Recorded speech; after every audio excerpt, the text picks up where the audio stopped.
ولقد قال الله تعالى في القرآن العظيم يا أيها الذين آمنوا اتقوا الله حق تقاته ولا تموتن إلا وأنتم مسلمون وبعد وبشرح لي صدري ويسر لي أمري واحلل عقدة من لساني يفقهوا قولي اللهم انفعنا بما علمتنا وعلمنا ما ينفعنا وزدنا علما اللهم إنا نعوذ بك من زوال نعمتك وفجأة نقمتك وتحول عافيتك وجميع سخطك اللهم إنا نعوذ بك من جهد البلاء ودرك الشقاء وسوء القضاء وشماتة الأعداء اللهم إنا نعوذ بك من عذاب جهنم ومن عذاب القبر ومن فتنة المحيا والممات ومن شر فتنة المسيح الدجال. Ikhwani wa akhawati fid din, a'azani wa a'azakum Allah. Bapak dan Ibu yang dimuliakan oleh Allahu Jalla wa Ala, Majlis Taklim Babur Rahmah yang dalam lindungan dan penjagaan Allahu Jalla Jalaluh. Melanjutkan kajian kita, pembacaan Kitabul Jami', kitab yang disusun oleh Al-Hafidh Amirul Mukminin fi ilmil hadis Ibnu Hajar Al-Asqalani rahimahullah rahmatan wasi'ah, yang dimana kita masih membahas bab yang keempat tentang meninggalkan akhlak yang tercela atau akhlak yang buruk. Kita masuk pada hadis yang ke-11 dari bab yang keempat, yaitu larangan memukul di bagian wajah. Al-Hafidh Ibnu Hajar Al-Asqalani rahimahullah rahmatan wasi'ah membawakan hadis dari jalur sahabat yang mulia Abu Hurairah radhiyallahu an.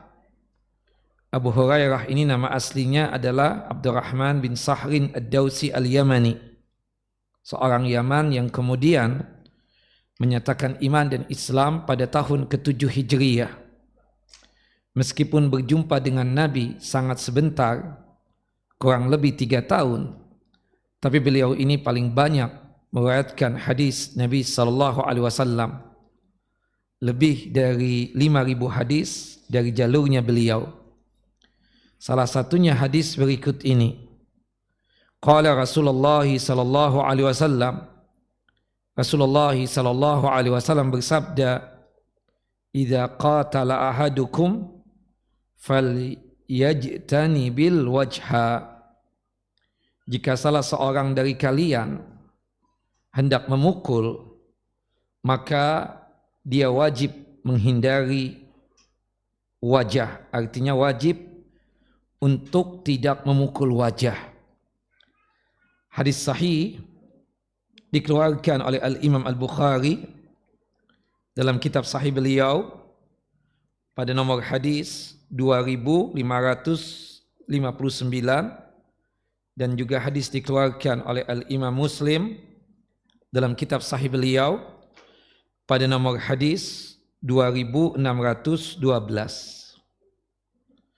Bapak dan Ibu yang dimuliakan oleh Allahu Jalla wa Ala, kata qatala yang ada pada hadis ini, kalau kita artikan secara letterlek, kata-kata qatala aslinya bermakna memerangi atau juga berkelahi. Para ulama menjelaskan di dalam hadis ini, kata qatala artinya adalah daraba atau memukul. Jadi bisa kita artikan dalam hadis ini secara bahasa Indonesia, idza qatala ahadukum falyajtani bil wajh. Apabila salah seorang dari kalian ingin memukul, maka dia wajib menghindari pemukulan wajah. Itu maksud daripada hadis ini. Apakah memukul tersebut dilakukan karena alasan yang dibenarkan agama, misalnya dalam rangka untuk mendidik atau mentarbiyah seseorang, atau memukul yang sifatnya diharamkan, misalnya karena pertikaian, karena perdebatan, perkelahian, pertengkaran yang disebabkan emosi, sehingga kalau kita tuntaskan ya, makna dari hadis ini adalah jika salah seorang dari kalian memukul, maka dia wajib menghindari wajah. Artinya jangan sampai memukul wajah. Al-Imam Al-Bukhari rahimahullah rahmatan wasi'ah, di dalam kitab beliau Sahih Bukhari, beliau memberikan judul khusus tentang pembahasan ini. Disebutkan jika seseorang tuan memukul budaknya, maka dia harus menghindari wajah. Bapak dan Ibu yang dimuliakan oleh Allah Jalla wa'ala, dari hadis ini menunjukkan bukti yang sangat jelas dan sangat terang benderang bahwa Islam adalah agama yang indah. Dalam perkara besar seperti dalam peperangan sekalipun, Islam pun mengajarkan adab dan etika. Di antaranya tidak boleh membunuh laki-laki yang sudah tua, sudah renta. Tidak boleh juga membunuh para wanita, dan juga tidak boleh membunuh anak-anak kecil lagi belia. Dan sekiranya seseorang terbunuh di dalam peperangan, Islam pun juga melarang kita semua ya, tidak boleh untuk memutilasi mayit. Tidak boleh juga ketika berperang ya, merusak tempat ibadah orang-orang kafirin dan musyrikin. Nah, hal-hal demikian dilarang dalam Islam karena tujuan utamanya bukanlah ya berkaitan dengan tujuan tadi, melainkan agar orang-orang mengenal Islam dan beribadah kepada Allah Jalla Jalaluh. Bahkan dalam perkara semacam memukul pun, Rasulullah SAW memerintahkan agar kita semua seemosi apapun ya, atau mungkin ya semarah apapun, semuka apapun kita, jangan sampai kita itu memukul wajah. Maka oleh sebab itu, siapapun di antara bapak ataupun ibu, jika terlibat dalam satu pertikaian yang tidak bisa dihindari, misalnya seseorang dari kita ini marah yang sangat luar biasa, emosi yang sangat luar biasa, karena saudaranya bersalah yang menyebabkan dia memukul, maka pemukulan yang dilakukan itu terlarang. Ya, larangannya bertambah jika memukul bagian apa? Wajah. Jadi Bapak, Ibu, kalau kita emosi, jaga tangan kita. Jangan sampai kata memukul orang yang kita marah kepadanya. Itu terlarang, dosa. Apalagi jika yang kita pukul adalah apa? Wajahnya. Itu lebih dosa lagi. Nah, bahkan melakukan pemukulan yang dibenarkan sekalipun ya tetap dilarang jika memukul bagian wajah. Seperti misalnya kan kita dibolehkan untuk mentarbiyah, mendidik anak kita ya, untuk sekedar supaya dia itu paham dan mengerti apa yang kita didikan kepada dia. Seperti contoh, anak kecil yang berumur 10 tahun, dia belum balik. Kata Nabi SAW di dalam hadis yang sahih ya, hadis dari sahabat yang mulia Amr bin Shu'aib an abih an jaddi, muru auladakum bis shalah wa hum abna'u sab'i sinin wadribuhum ya, dan perintahkan anak-anakmu untuk melaksanakan ibadah salat ketika mereka berumur 7 tahun, dan pukullah mereka pukulan yang tidak membuat cacat tentunya jika mereka berumur 10 tahun masih meninggalkan salat. Seperti itu. Wadribuhum ala abna'i sinin ya, wadribuhum ya wahum ya, disebutkan di dalam hadis ya bahwasanya ketika dia berumur 10 tahun. Naam. Wahum abna asri sinin, ya, ketika dia sudah berumur 10 tahun, dia tersebut ternyata meninggalkan ibadah sholat. Di situ kan untuk tarbiyah pendidikan, memukul pukulan yang sifatnya untuk pendidikan buat dia, ya, maka tidak mengapa. Tapi tetap terlarang kita memukul apa? Bagian wajah. Padahal mereka tersebut sudah berumur ya 10 tahun yang diizinkan oleh Nabi untuk memukulnya. Wahum abna'u asri sinin, ya, seperti itu. Nah, maka oleh sebab itu Bapak dan Ibu yang dimuliakan oleh Allah Jalla wa Ala, sekali lagi, seemosi apapun kita, tidak boleh kita memukul orang. Memukul orang tersebut dosa. Apalagi yang dipukul itu adalah wajah. Nah, kenapa Islam ya mengharamkan kita untuk memukul bagian wajah? Wajah ini bagian yang lembut yang mudah rusak, sehingga akan tampak bekasnya jika dipukul. Selain itu seseorang ternilai tampan atau cantik itu dikarenakan lewat bagian apa?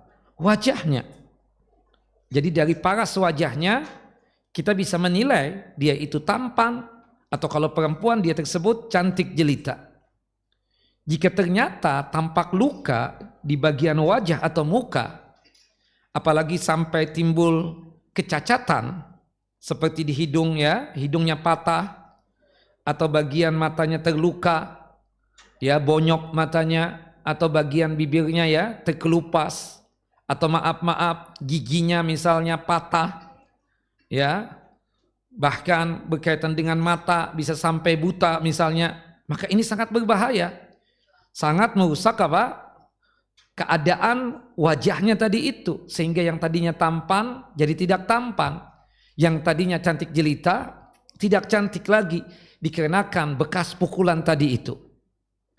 Nah, bekas luka yang ada di wajah seseorang akan sangat menyakitkan hati. Jika dia berkaca, dia akan melihat langsung bagaimana wajahnya terluka, tersayat, atau bengkak, atau bonyok, ya, atau misalnya ada bagian yang cacat yang tidak bisa hilang lagi cacatnya, ya, maka untuk memaafkan orang itu sangat susah dan berat karena bagian wajah yang cacat. Berbeda jika yang terluka itu hanya bagian fisik, ya, selain wajah, misalnya tangan atau mungkin bagian punggung dan seterusnya, maka itu lebih ringan dan sangat mudah seseorang itu untuk memaafkan. Karena wajah ini kan mahkota, ya, seseorang itu bisa ternilai tampan, cantik jelita itu lewat mana? Lewat wajah. Nah, maka oleh sebab itu pastikan, ya, jangan sampai seseorang dari kita, meskipun pemukulannya itu ya dibolehkan, tapi jangan sampai pemukulan yang bikin cacat. Kemudian juga pastikan ketika kita mentarbiyah anak atau istri kita, dan ternyata puncak tarbiyahnya itu dengan menggunakan pukulan misalnya, jangan sampai apa? Memukulnya di wajah. Seorang suami misalnya memukul istrinya, atau seorang ayah memukul anaknya di bagian wajah, kemudian timbul bengkak, atau mungkin bonyok, atau mungkin memar, ya, di wajahnya. Hal ini akan memberikan rasa sakit yang luar biasa kepada istri dan anak tersebut. Istri, ya, akan tetap mencetak sikap antum ketika memukul wajahnya istri antum tadi itu. Makanya seorang istri itu akan terngiang-ngiang, teringat-ingat akan perilaku antum ketika memukul wajahnya. Begitupun juga anak, ketika kita sebagai ayahnya atau bundanya, ya, sebagai uminya, memukul anak, ya, di bagian wajah, dia akan teringat tentang perilaku keras yang dilakukan oleh abah uminya yang satu saat dia akan membalasnya nanti. Maka oleh sebab itu jangan biasakan, ya, untuk mendidik, mentarbiyah itu dengan menggunakan pukulan. Usahakan dengan ucapan saja, ucapan yang lembut, kosakata pilihan dan seterusnya. Nah maka KDRT itu ya, subhanallah, kekerasan di dalam rumah tangga ya, subhanallah, itu bisa terjadi verbal lewat lisannya, bisa juga dengan fisiknya kan, seperti itu. Wallahu a'lam bishawab. Nah begitupun juga ibu-ibu ya, sekarang ini mungkin sebagian bapak-bapak itu berkeluh kesah. Bukan saya Ustadz yang memukul, malah istri saya yang memukul saya. Bagaimana hukumnya? Sama. Ya, ketika ibu misalnya memukul suami, ibu dosa. Apalagi yang ibu pukul itu wajah. Ya, kebetulan misalnya istrinya itu subhanallah KTK misalnya. Subhanallah. Atau ya memang punya kekuatan fisik yang sangat luar biasa. Antum kecil mungil, sekali dorong ya oleh istri antum jatuh misalnya kan, seperti itu. Kemudian tidak puas sampai di situ istrinya mukul-mukul wajah antum misalnya. Subhanallah, itu dosa. Jadi kalau kita bermasalah, bertikai, jangan sampai memukul bagian badan orang itu. Dan juga apalagi yang dipukul wajah. Wal iyadzu billah.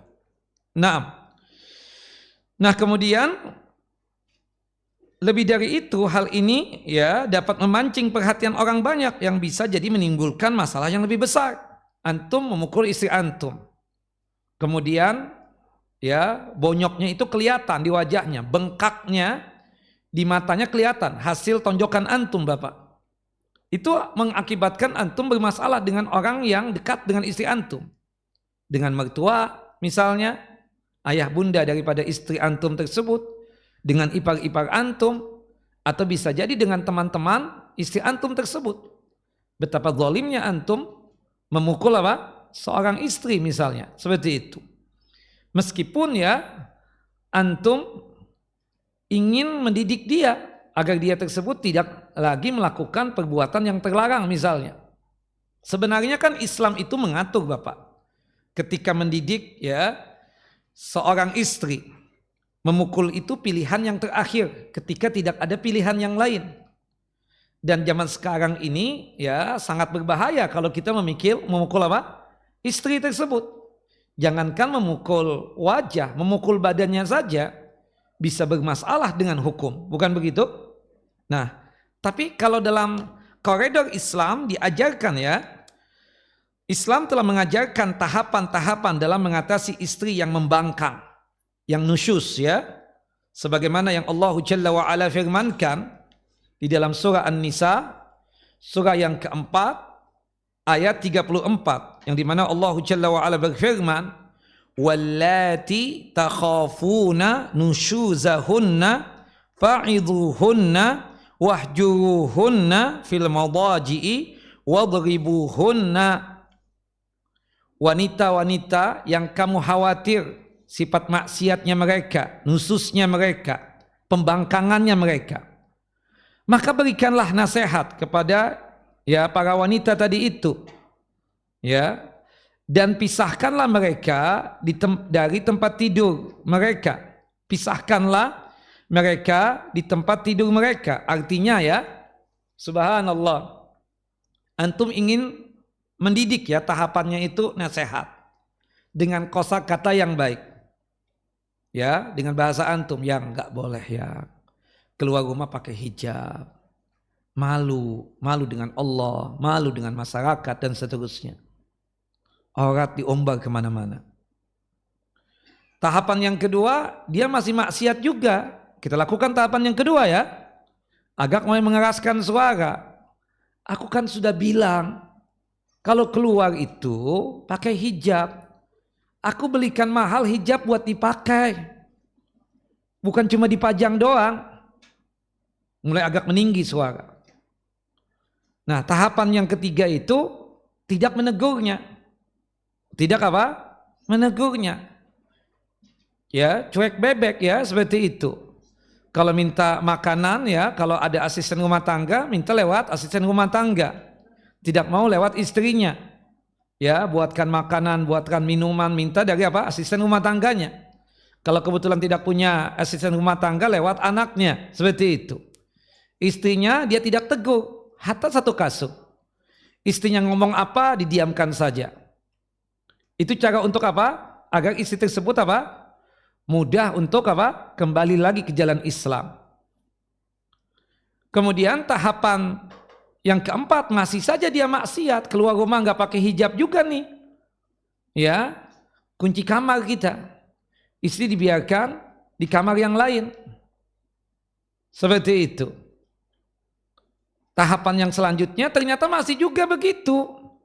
Nah, baru ini tahapan terakhir, yaitu apa? Pukulan, tapi pukulan seperti anak alay yang lembut banget pukulannya, bukan bikin bengkak, bikin cacat dan seterusnya. Tapi kan subhanallah, ini kan bagi laki-laki yang pemberani. Kebanyakan itu malah yang menjalankan ayat ini ya wanita. Subhanallah. Subhanallah dengan apanya? Aku kan sudah bilang ke masjid. Berjamaah di masjid. Iya. Subhanallah. Ternyata apa? Enggak ke masjid juga. Agak mengeras sedikit suaranya. Pokoknya awas ya kalau enggak ke masjid lagi. Ini istrinya yang begitu. Subhanallah. Ya, khilaf lagi. Subhanallah, sekali-sekali ke masjid berjamaah. Kemudian mau lagi enggak ke masjid lagi. Subhanallah, pas datang suaminya dia kunci kamar langsung. Kunci kamar, ketok-ketok, buka pintu dong. Sana tidur di luar, di ruang tamu. Subhanallah. Atau bisa jadi tahapan ketiga dulu tidak menegur. Ya. Langsung enggak ditanya sediain makan. Biasanya kita tahu minumnya apa, kopi, langsung sediakan kopi. Langsung itu ditinggal, enggak diajak untuk duduk bareng. Enggak ditegur dulu. Enggak berubah juga nih suami. Subhanallah, akhirnya dia kunci kamar. Ini kejadian kan? Dan kebanyakan yang curhat itu ya ibu-ibu, suami yang kadang merasa disikapi seperti itu. Tahu-tahu apa? Main kunci kamar. Subhanallah, diketok-ketok, enggak, subhanallah. Ya kalau misalnya istri bersikap seperti itu boleh enggak Ustaz? Ya boleh saja dengan catatan agar suaminya apa? Bisa berubah. Jadi yang zaman sekarang ya, subhanallah, kita katakan, ya bapak-bapak ini ya seperti itu, malah sikap-sikap yang ada pada surah An-Nisa ayat 34 itu dilakukan oleh apa? Oleh istri kepada suaminya. Ya, selama itu kita katakan untuk mendidik suaminya agar menjadi benar, enggak jadi masalah seperti itu.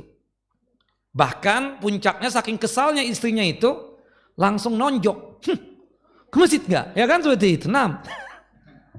Seperti itu ibu-ibu ya. Nah, jadi sebenarnya aslinya memukul badan itu enggak boleh kita katakan. Apalagi sampai apa? Memukul wajah. Jelas Bu? Ada ibu-ibu enggak? Ada pengajian di sebelah sana? Sebentar Bu ya. Nanti bikin pengajiannya setelah jam 11 ya. Nah, tuh ibu-ibu begitu. Subhanallah. Orang lagi ngobrol, dia ngobrol juga. Subhanallah. Padahal ya sudah ngajinya lama seperti itu. Nah memang makanya porsi kajian kita kan laki-laki paling sehari 1 kali. Kalau ibu-ibu tuh sehari 3 kali.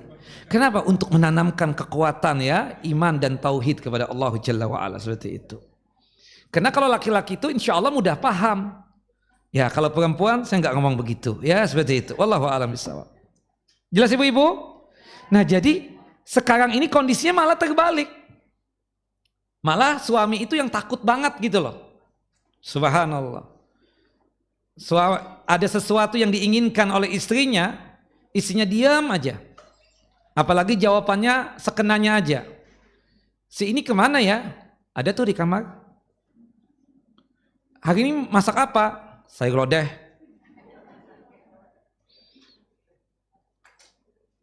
Tolong sediakan dong. Subhanallah. Kemudian sudah disediakan. Kamu sudah makan belum? Sudah. Dia ingin menunjukkan kekesalan dia kepada suaminya. Subhanallah. Akhirnya suaminya kan, lu kenapa sih? Ingat nggak janji abang? Apaan? Akhir bulan nih, ini Desember udah. Mau kemana? Masa setahunan nggak di rumah doang? Janjinya apa? Setahun yang lalu. Oh iya, aku lupa. Ya, lupa kan khilaf manusia. Lupa terus alasan. Kalau nggak digini ini, abang nggak berubah. Iya kan? Seperti itu. Nah jadi sikap-sikap seperti itu ya Bu ya, seperti itu kita katakan kalau tujuannya untuk mengubah sikap suami yang tadinya jelek jadi baik ya, kita katakan yang tadinya jelek jadi baik ya, nggak ada masalah. Tapi jangan sampai ya karena alasan dunia doang kita bersikap seperti itu. Subhanallah. Ya, ketika ada suaminya yang tidak memenuhi tentang dunianya, dia malah bersikap yang aneh seperti itu. Nggak mau negur suami. Sekedarnya aja kalau ngomong, kamar dikunci, kemudian subhanallah keluar rumah tanpa ngomong, tanpa bilang dan seterusnya. Paling dia bilang sama anaknya, nanti bilang ya sama abah, Umi ke Babu Rahmah bilangin. Suaminya ada di depan, suaminya dengar lagi. Subhanallah. Mama kenapa nggak ngomong langsung aja? Enggak, biarin aja deh, supaya abah sadar. Oh ya. Coba kalau kita ya sebagai suami ya ibu, ya bapak berani begitu sama istri bapak? Ada mungkin sebagian ya, 1-2 deh, kebanyakan penakut kan kita.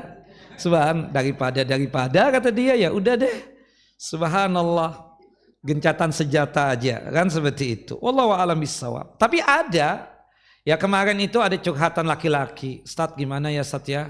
Istri anak kalau marah itu Ustaz, dia teriak-teriak, kemudian subhanallah kalau marahnya memuncak, itu ngunciin kamar Ustaz. Padahal anak salahnya bukan salah yang apa gitu loh. Terlambat datang ke rumah, gak info, itu doang Ustaz. Oh begitu, subhanallah. Saya pikir ya offset juga perempuan yang seperti itu gitu loh. Cuma ya sedikit hilapnya kesalahannya sampai segitu banget gitu loh. Nah, artinya apa? Kita katakan jangan seperti itulah ibu-ibu. Jelas ya? Nah tapi ada juga yang sebaliknya suami. Ada suami yang kalau sudah kesel marah, dia luar biasa ngancamnya dengan ancaman macam-macam. Ya, dia tahu istrinya lemah. Istrinya lemah dalam artian ya orang tuanya sudah tidak ada. Dia nggak ada saudara. Teman-temannya juga sedikit dan seterusnya. Jadi suaminya itu betul-betul menjadi raja, punya kekuasaan yang luar biasa. Ada kemauan-kemauan suaminya yang tidak dipenuhi oleh istrinya, dia marah yang luar biasa. Ada juga seperti itu. Bahkan yang na'udzubillahnya sampai memukul. Nah maka oleh sebab itu di dalam Islam itu aslinya ya memukul itu haram kita katakan. Kecuali ada alasan yang syar'inya. Apalagi sampai memukul wajah. Itu lebih lebih terlarang lagi. Wallahu a'lam bishawab. Nah kesimpulannya ya Bapak dan Ibu yang dimuliakan oleh Allah Jalla wa'ala, para ulama mengatakan di antara hikmah terlarangnya memukul di bagian wajah adalah karena wajah merupakan tempat terkumpulnya keindahan, dan wajah adalah bagian yang paling mulia dari seorang hamba. Oleh karena itu ketika ada seseorang yang merendahkan orang lain, pada umumnya dia lakukan dengan menampar wajah atau mendorong kepalanya. Itu wujud penghinaan. Atau meludahi mukanya. Itu wujud penghinaan. Karena wajah ini adalah tempat yang yang paling mulia dari seseorang. Wallahu a'lam bishawab. Inti daripada hadis ini, Bapak dan Ibu yang dimuliakan oleh Allah Jalla wa'ala, seemosi apapun kita, semarah apapun kita, semurka apapun, jangan sampai memukul badan seseorang yang kita murkai tadi itu. Apalagi sampai memukul wajah, lebih ya terlarang lagi. Wallahu a'lam bishawab. Kita masuk ya kepada hadis yang ke-12-nya dari bab yang keempat, ya larangan ghadab atau larangan marah. Artinya marah ini sifat yang tercela ya aslinya. Marah memang ada dua. Ada marah yang terpuji yang mendatangkan pahala, ada marah yang sama dengannya adalah tercela atau dosa. Ketika memang kita marah dalam kondisi yang hak ya, seperti itu, maka insya Allah biiznillah kita akan mendapatkan pahala. Kita marah misalnya anak kita sholatnya terlambat, ya bukan dikarenakan ada alasan yang syar'i, tapi sengaja betul terlambat. Wajar kita marah, tapi marahnya itu dengan kosakata yang baik, dengan ya sikap yang baik juga. Jangan sampai apa kita katakan menggunakan kosakata yang tidak bagus. Ujung-ujungnya apa? Kita berdosa. Tegas itu kan bukan berarti teriak-teriak ya. Tegas itu bukan berarti mengeluarkan kata-kata yang jorok, apalagi kata-kata yang kasar. Kita marah, kita katakan dalam artian marah yang terpuji dengan sikap yang tetap baik. Jangan sampai hilang akal sehat kita. Seperti itu. Nah, ada marah yang sifatnya tercela. Tidak bisa orang salah sedikit langsung marah. Istrinya salah sedikit marah. Suaminya tidak memenuhi keinginan dia, marah yang luar biasa. Anak-anaknya sikapnya sedikit melenceng, marah yang luar biasa. Kadang yang na'udzubillah lagi marah tanpa sebab. Kayaknya marah itu jadi hobi banget seperti itu. Nah, macam-macam lah manusia itu. Makanya kadang subhanallah seorang ustadz itu harus terlatih dirinya sabar. Jangan mudah untuk apa? Emosi. Meskipun kelakuan audiennya, murid-muridnya ya, jamaahnya kadang membuat sang ustadz itu nggak enak hati. Subhanallah. Seperti hari ini misalnya, ibu-ibu datang terlambat. Ya kan seperti itu. Itu sebenarnya nggak enak hati. Kita sudah on time banget gitu loh. Jam 9 kurang sudah datang gitu loh. Tapi kan kita harus menjaga sikap juga seperti itu. Jangan sampai mengeluarkan kata-kata yang tidak bagus. Ya kita dengan singgungan-singgungan yang baik, dengan kosakata yang baik, sehingga membuat ibu-ibu itu pun juga tidak marah. Apalagi posisi ibu-ibu itu kan lebih tua daripada ustadznya kan seperti itu. Kita juga tidak enak untuk mengatakan kata-kata yang tidak bagus seperti itu. Emosi yang luar biasa. Karena orang kalau sudah melihat seorang ustadz itu pemarah, emosian, mudah untuk melampiaskan ya amarah dan emosinya, kita belajar dari dia juga nggak masuk ilmu itu. Sudah takut sebelumnya. Orang kalau takut itu subhanallah yang ada apa? Bukannya dia tersebut tambah pintar, malah tambah ya maaf, tambah jahil, tambah maaf ya kalau bahasa kita ya dalam artian tambah ya kurang lah ya seperti itu. Saya nggak ingat kata-katanya nggak bagus ya, ingin mengeluarkan itu ya, tambah ya seperti itulah, tambah dungu lah seperti itu ya, walau alam. Artinya orang kalau ketakutan, subhanallah, makanya seorang ustadz itu tetap ketika menyampaikan sesuatu, meskipun ya ada sesuatu yang memang betul-betul penting untuk disampaikan, serius dengan wajah mimik yang serius, bukan dengan wajah yang marah dan emosi kan seperti itu. Makanya diingatkan itu teman-teman yang suka mudah sekali melampiaskan ya emosinya. Dan subhanallah kita katakan ada seorang teman ya, masya Allah ya, seorang ustadz kita katakan dia itu memang ngomong emosi luar biasa. Apalagi melihat kalau jamaahnya itu tidak aktif, apalagi terlambat kata dia. Ana sudah hampir saya meninggalkan kajian.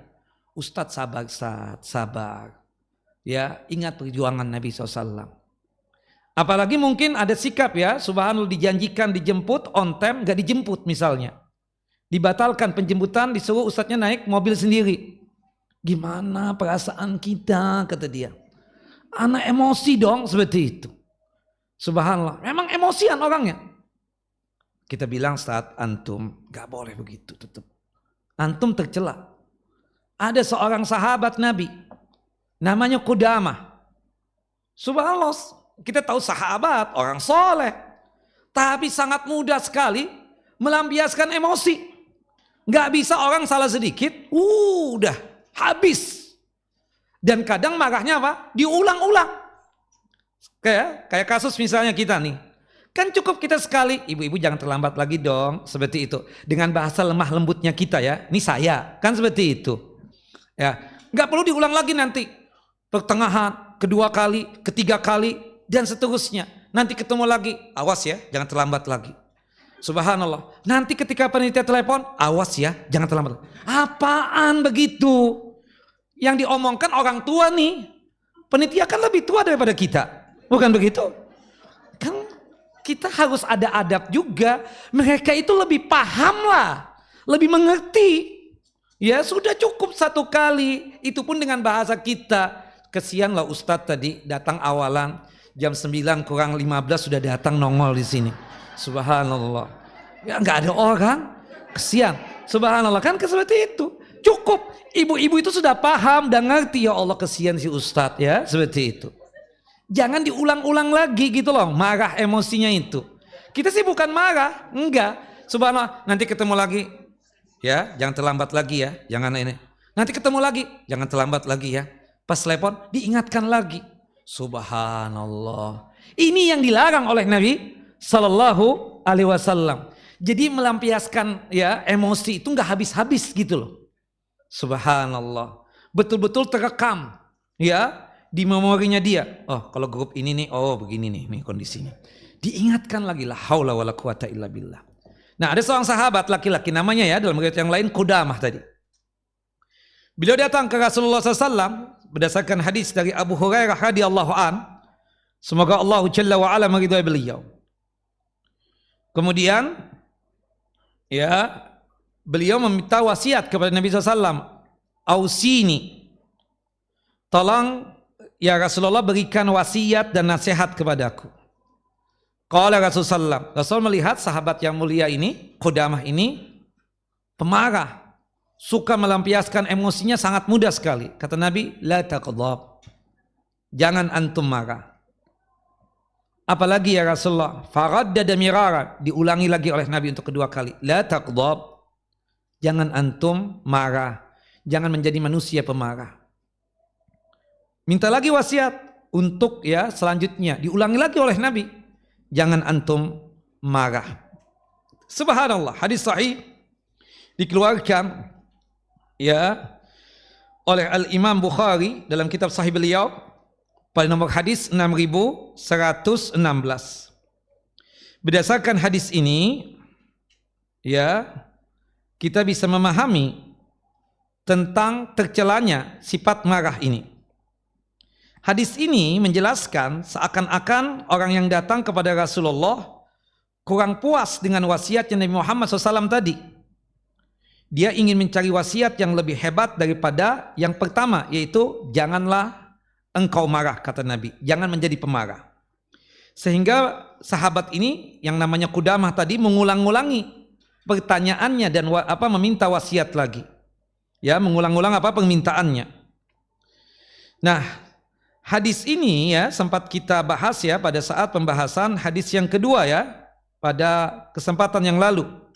Nah, terkait hadis ini juga terdapat satu riwayat dari hadis Abu Hurairah juga, Abdurrahman bin Sahrin Ad-Dawsi Al-Yamani. Abu Hurairah bercerita ada seorang sahabat ya laki-laki datang kepada Rasulullah SAW dan berkata, "Ya Nabi Allah, dullani ala amalin idza amiltuhu dakhaltu al-jannah wa la tuqsir alayya." Wahai Rasulullah, wahai Nabi Allah, tunjukkanlah kepadaku satu amalan, ajarkanlah kepadaku satu amalan. Jika aku lakukan itu amalan, maka aku masuk surga. Tetapi jangan banyak amalannya ya Rasulullah. Amalannya dikit aja, maksudnya kasih wejangan tentang satu amalan, tapi amalannya jangan yang banyak-banyak, dikit aja. Qala Rasulullah pun kemudian menjawab, la taqdhab, jangan Anda marah. Artinya jangan Anda marah, artinya kan sekali. Subhanallah, jangan juga apalagi ya menjadi orang yang pemarah, yang suka mengobarkan emosi. Disebutkan sebagai penguat daripada hadis yang sahih tadi, hadis yang dikeluarkan oleh Al-Imam Al-Baihaqi di dalam kitab Syu'ubul Iman pada nomor hadis 7925, dikuatkan lagi di dalam hadis yang lain dari hadis yang dikeluarkan oleh Imam Ahmad di dalam kitab musnadnya beliau ya, di dalam musnad beliau pada nomor hadis 6635 an Abdullah bin Amr bin As anhuma, dari sahabat yang mulia Abdullah bin Amr bin As, semoga Allah Jalla wa ala meridai beliau dan meridai ayahnya yang bernama Amr bin As. Annahu sa'ala Rasulullah. Abdullah ini bertanya kepada Rasulullah, "Madza yubaiduni min ghadabillahi azza wa jalla?" Wahai Rasulullah, aku ada satu pertanyaan. Bagaimana caranya agar aku ini terhindar dari kemurkaan Allah Jalla wa ala, dijauhkan dari murka dan amarah Allah Jalla wa ala. Qala Rasulullah SAW. Rasulullah menjawab, la taqdhab, janganlah anda marah. Subhanallah. Nah, maka oleh sebab itu, kalau kita ingin mendapatkan kecintaan dari Allah Jalla wa ala, jangan mudah emosi, jangan mudah marah, jangan mudah tersinggung atau baperan. Baperan itu marah nggak sih, Bu? Orang yang baperan itu marah kan? Enggak deh, aku nggak mau lagi ngisi di Babu Rahmah. Kenapa? Ibu-ibunya terlambat terus. Kan seperti itu misal. Itu kan marah berarti dia kan? Seperti itu ya. Jangan dong. Kan seperti itu. Jangan baperan begitu, berarti kan marah. Kalau kita ingin dicinta dan disuka oleh Allah Jalla wa ala, ingin dikasih sayangi oleh Allah Jalla wa ala, jangan marah. Maafkanlah mereka-mereka yang khilaf dan salah kepada kita itu. Nah, bisa jadi kitanya yang salah. Kecepatan datang kan seperti itu. Nah, salah jamnya, dipikir jam 9, ternyata jam setengah 10 baru mulai. Kita husnuzon kepada ibu-ibu itu, ya kan seperti itu. Jangannya kitanya yang salah. Kecepatan datang. Seperti itu. Nah, sepertinya begitu ya. Nah, iya, realitanya begitu. Bukan ibu-ibu yang salah, Ustaz. Ibu-ibu on time, ya, jam 9.30. Iya, aku yang salah kata Ustadz itu tadi. Nah, aku kecepatan datang. Ya udah, antum jangan marah-marah dong, kan seperti itu. Sekali lagi bukan saya ya, teman saya yang kebetulan Ustadz gitu loh. Nah, Ustadznya akhirnya ketawa sendiri. Iya, aneh yang kecepatan, salah lihat jadwal. Nah, seperti itu. Dipikir jam 9 biasanya kan seperti itu. Ternyata hari ini jam 9.30, iya. Berarti Ustadz jangan marah-marah sama ibu-ibu ataupun bapak-bapak ya. Antumnya ya yang kecepatan datang. Wallahu a'lam bishawab. Nah, dari beberapa hadis ini Bapak dan Ibu yang dimuliakan oleh Allah Jalla wa ala, bisa disimpulkan bahwa menahan emosi, menahan amarah adalah masalah yang sangat luar biasa pentingnya di dalam Islam ini. Bukan masalah sepele. Seorang sahabat seperti sahabat Qudamah tadi secara khusus ya minta wasiat kepada Nabi SAW dan berulang-ulang. Sahabat Abdullah bin Amr bin As anhuma juga meminta kepada Nabi tentang satu wasiat agar jauh dari murkanya Allah, agar terhindar dari azab dan siksa Allah. Kata Nabi apa? Jangan marah juga. Menunjukkan bahwasannya masalah marah ini bukan masalah sepele. Masalah yang sangat luar biasa ya. Artinya jangan sampai kita Bapak dan Ibu menjadi orang yang suka marah. Subhanallah, bahaya betul. Rasulullah SAW menyuruh kita semua jangan mudah marah. Ya, subhanallah, dan tidak sedikit ya dari sahabat Nabi yang bertanya tentang masalah ini. Dan Rasulullah menunjukkan wasiatnya jangan marah juga. Kenapa? Dengan kita betul-betul menjadi orang yang sabar, mudah mengendalikan emosi dan marah, itu amalan yang sangat luar biasa yang bisa memasukkan kita ke dalam jannah dan surganya Allah Jalla wa ala. Sebagaimana pertanyaan seorang sahabat di dalam hadis Abu Hurairah, ya Rasulullah, bagaimana sih caranya supaya aku ini mudah masuk surga? Tolong dong ajarkan satu amalan, jika aku mengamalkan itu, aku pasti masuk surga. Apakah itu ya Rasulullah? Apa jawab Nabi? Jangan marah. Luar biasa. Dengan orang yang betul-betul menjaga ya sesuatu yang sifatnya di dalam panasnya jiwanya dia itu dan hatinya dia dan kalbunya dia rendam, dia dinginkan. Subhanallah, jaminannya apa? Surga. Dan lebih daripada itu, jauh daripada murkanya Allah, jauh dari amarahnya Allah, jauh dari siksa dan azab Allahu Jalla wa'ala. Artinya dengan melakukan amalan, menahan emosi, menahan amarah, tidak baperan, ya, itu mengakibatkan seseorang tersebut ya bisa masuk ke dalam surga dan terhindar dari neraka jahanam. Seperti itu. Nah, disebutkan juga di dalam satu keterangan sahabat yang dinasihati oleh Rasulullah SAW untuk apa? Bersabar. Akhirnya ya, untuk bersabar. Yaitu sahabat siapa? Qudamah tadi.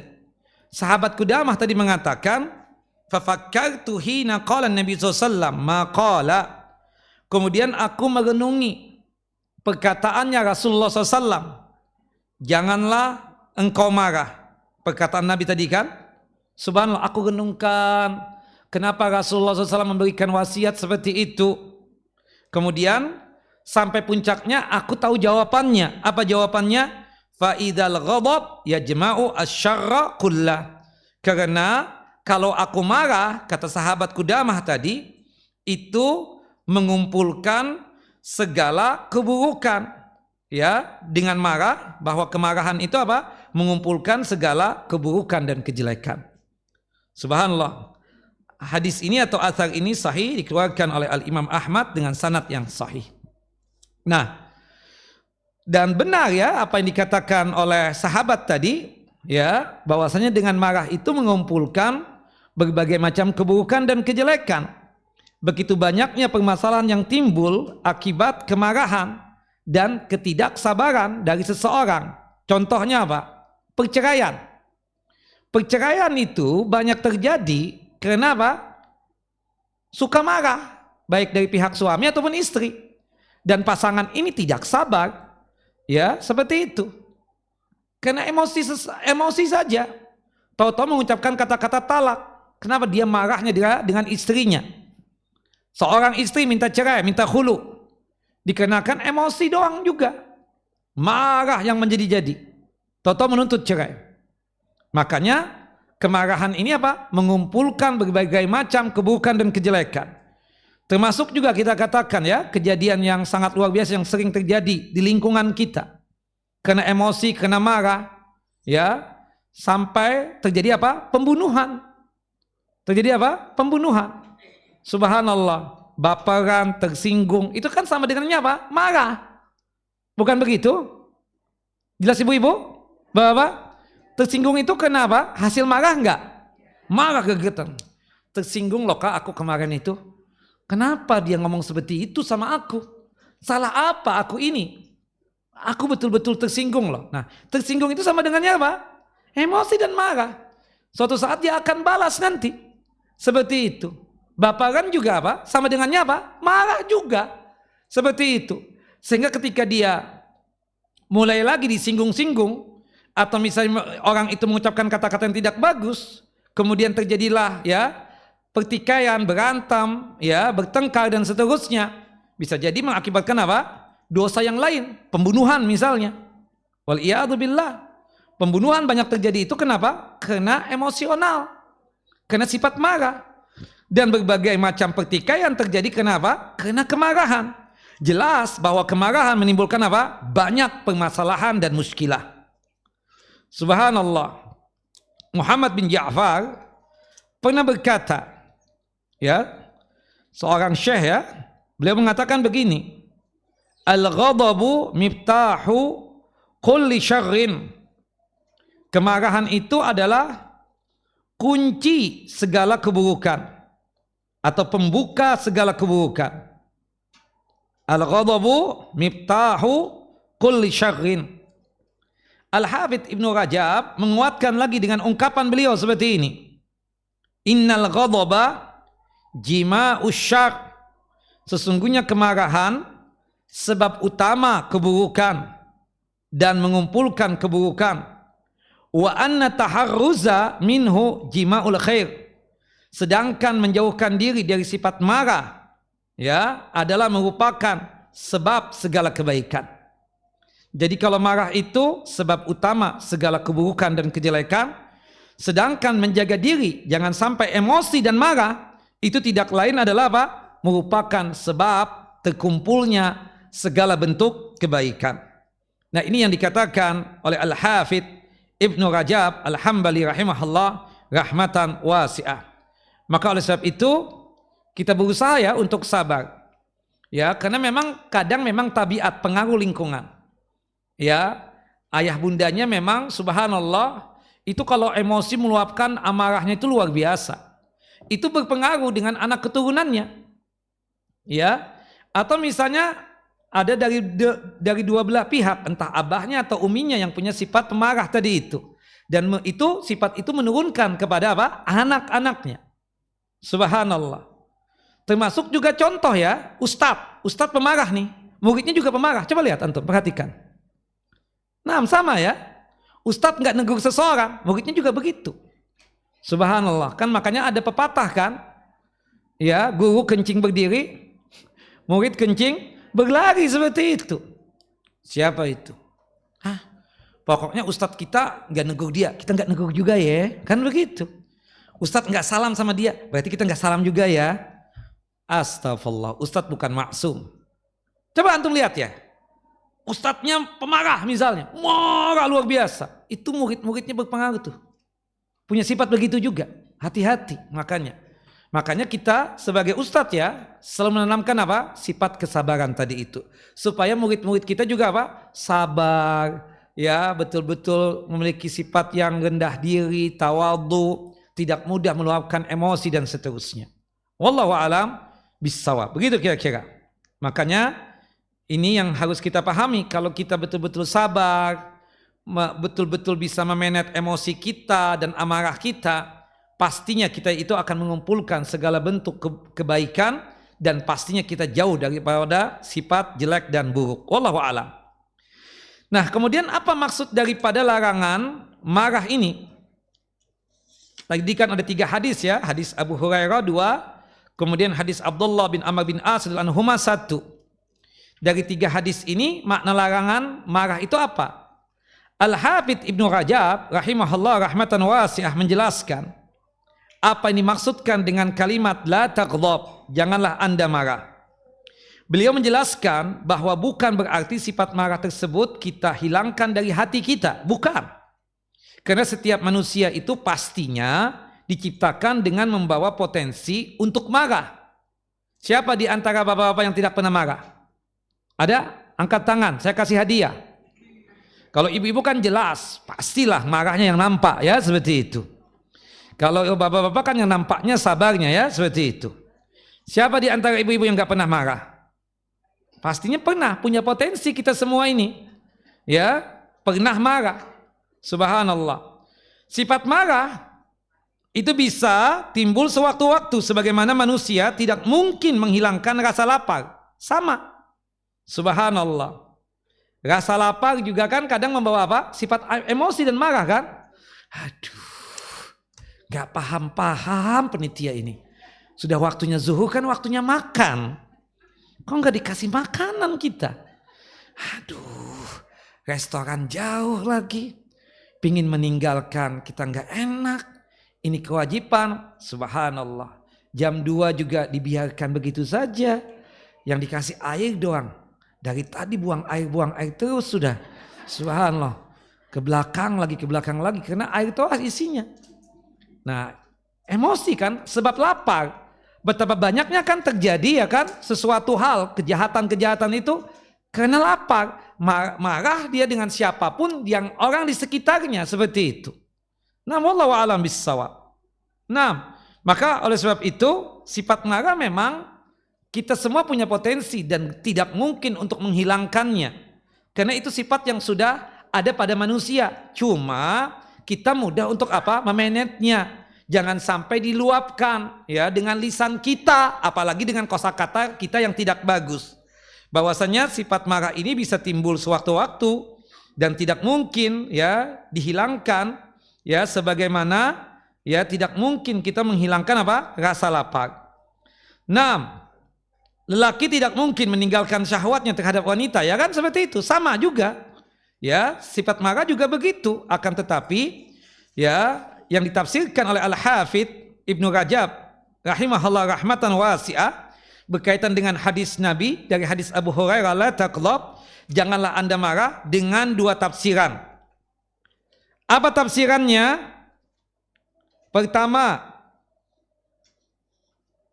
ya, dalam diri kita ini punya potensi ada sifat marah, cuma kita harus redam. Ya, tidak mungkin kita hilangkan sebagaimana kita menghilangkan rasa lapar atau menghilangkan ya syahwatnya kita ya sebagai laki-laki terhadap wanita. Tidak mungkin itu. Akan tetapi yang dimaksudkan dengan tafsiran hadis tadi, la taghdab, janganlah Anda marah. Yang pertama, kata Al-Hafidz Ibnu Rajab, hiasilah diri Anda dengan akhlak yang mulia yang bisa menjauhkan Anda dari sifat marah dengan melakukan tindakan pencegahan supaya tidak cepat marah dan tercegah dari marah. Apa sifat pencegahan itu dalam bahasa kerennya?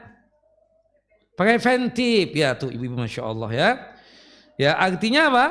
Kita menghiasi diri dengan sifat-sifat yang mulia, akhlak-akhlak yang mulia yang bisa menjauhkan kita dari sifat marah, mudah meluapkan emosi dan seterusnya dengan melakukan tindakan preventif atau pencegahan supaya tidak cepat marah dan tercegah dari marah.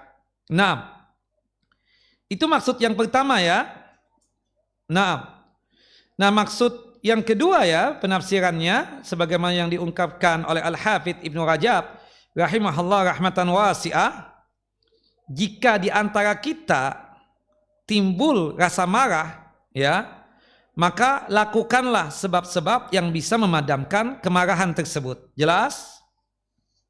Tafsiran yang kedua, maksud dari ungkapan Nabi la taghdab, janganlah Anda marah, maksudnya apa? Jika sekiranya terasa timbul marah dalam diri kita, maka lakukanlah sebab-sebab yang bisa memadamkan amarah kita dan emosi kita. Ya, usahakan jangan sampai kita melampiaskan kemarahan kita dan meluapkan emosi kita. Nah, nanti insya Allah kita akan jelaskan ya. Yang ini sudah kita sebutkan sebenarnya pada hadis yang kedua ya, pada kesempatan yang lalu ya, berkaitan dengan bab ini ya. Sebagaimana yang kita jelaskan pada kesempatan yang lalu, ada pada hadis nomor 2 ya dari pembahasan ini. Nah, disebutkan ya keutamaan orang yang menahan diri ketika sedang apa? Sedang marah. Bab ya, itu kita sebutkan dulu. Meskipun saya yakin Bapak dan Ibu sudah lupa tentang hadis yang kedua ini. Jelas ya?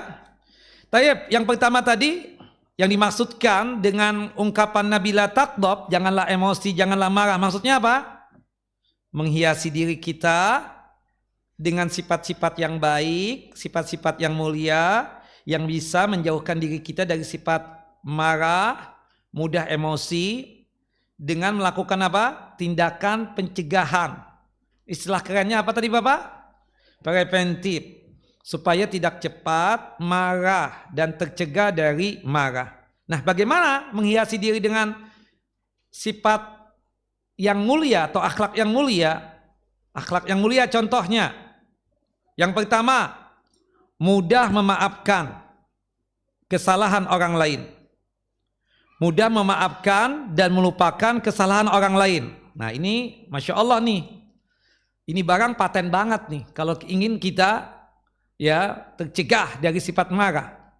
Cobalah kita ini menjadi hamba yang mudah memaafkan kesalahan orang lain dan mudah melupakan khilafnya orang lain dari kita itu. Oh, ini berat Ustadz, bukan mudah, tapi ini barang paten Bapak Ibu. Ya, kalau kita ingin mudah-mudah ya ingin ya menghilangkan atau dalam artian mencegah emosi dan marah kita harus menjadi manusia, menjadi hamba yang mudah memaafkan kesalahan orang lain dan mudah melupakan kesalahannya. Ya, sebagian orang kadang berkata begini, apabila punya masalah dengan istri, maka catatlah kebaikan-kebaikan istri. Ya, di batu agar tidak mudah dilupakan. Itu zaman dulu di batu ya. Kalau zaman sekarang mungkin bapak-bapak ya, kalau antum ingin marah sama istri, antum catat di dinding. Ya, kebaikan-kebaikan istri itu di kamar satu. Ya, apa tuh namanya? Pelayar ya, bukan pelayar. Binar ya. Ya, di kamar satu, di ruang tamu satu, di ruang makan satu. Jadi ketika antum marah, kebaikan-kebaikan istri itu sudah ada gitu loh kan. Kalau di Batu kan nggak mungkin ya. Itu zaman dulu ya di Batu itu ya. Subhanallah, antum tahu keburukan istri antum. Antum ingin emosi. Subhanallah ketika membaca binar ini, kebaikan istri selalu mengantar anak sekolah. Saya tidak pernah mengantar anak sekolah. Yang kedua, kebaikan istri selalu membuatkan makanan yang enak. Sehingga membuat aku tidak jajan di luar. Subhanallah, kebaikan istri, subhanallah, selalu perhatian dengan saya dan anak-anak saya. Meskipun ya ini ada kekurangannya disebutkan seperti itu. Nah, jelas ya. Ketika antum subhanallah melihat itu nggak jadi marah itu. Nah, bisa nggak dicatat ya seperti itu. Nah, oke lah kalau antum nggak malu lah mencatat itu ya di biner atau di papan tulis misalnya yang ada di rumah antum itu. Paling tidak catat di pikiran antum. Subhanallah, iya sih, Anda punya istri salah, tapi kebaikannya banyak, luar biasa. Luar biasa. Naam.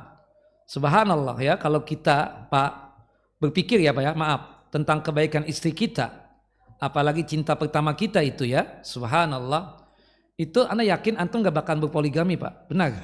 Subhanallah. Karena antum melupakan kebaikan-kebaikan istri antum itu, sehingga membuat antum mudah ke lain hati. Seperti itu ya. Nah, terus terang. Memang beda itu. Ya, kita merasakan lah kan. Kadang kan kita sebagai ustadz ini juga diojok-ojok oleh teman-teman ustadz yang lain. Kadang kan seperti itu. Cuma saya berpikir ulang gitu loh. Apa mungkin dengan kesibukan ini? Jangan-jangan kalau saya ya membuka pos yang lain, bisa jadi saya tidak ngaji lagi di Babur Rahmah. Ya, karena berbaginya itu berat kan seperti itu. Kemudian saya berpikir lagi, ya Allah, kita punya istri bagaimana perjuangannya, mau aja dulu diajak naik angkot, mau aja dulu jalan kaki padahal jauh banget, subhanallah, mau aja dulu naik kapal laut, subhanallah, kena beli tiket pesawat nggak bisa, aduh, mau aja dia tersebut ya ketika melahirkan di klinik yang dekat rumah, tidak di rumah sakit, mau aja ini, ketika ingin melangkahkan, ingin buka pos, nggak jadi deh. Iya kan? Saya bukan menceritakan saya, enggak. Ceritakan orang lain gitu kan. Antum misalnya kan seperti itu. Nah, kan berpikirnya kan begitu Pak. Ketika kita ingin emosi apa semua, subhanallah. Makanya kadang kalau kita mendapatkan istri kita yang baik banget, subhanallah. Apapun keinginannya Pak ya, usahakan dipenuhi Pak. Apapun itu. Karena bagaimana luar biasanya istri kita itu kepada kita ya, seperti itu. Nah, karena subhanallah ingat masa lalu kita. Ya Allah dulu fakir, miskin. Subhanallah. Kalau enggak dia terima kayaknya Anda belum kawin nih. Kayaknya sampai kan seperti itu. Nah, subhanallah ya kan. Itu kan berpikir kebaikan Pak. Bukan begitu? Jadi kalau kita berpikir kebaikan seperti itu. Kita ingin emosi, marah sama istri kita. Enggak jadi.